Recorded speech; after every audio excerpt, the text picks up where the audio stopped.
பாவிக்கு பொறுத்தலுண்டு, அந்த பரலோக வாழ்வு உண்டு. பாவிக்கு பொறுத்தலுண்டு, அந்த பரலோக வாழ்வு உண்டு. நாங்கள் கோவிலும் குரலை கேட்பதற்கு இந்த கோவிலில் தெய்வம் உண்டு. நாங்கள் கோவிலும் குரலை கேட்பதற்கு இந்த கோவிலில் தெய்வம் உண்டு.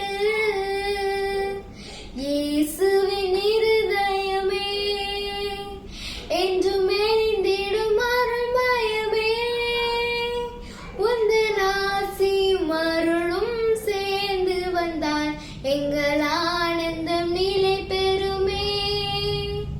உந்தன் ஆசியும் அருளும் சேர்ந்து வந்தால் எங்கள்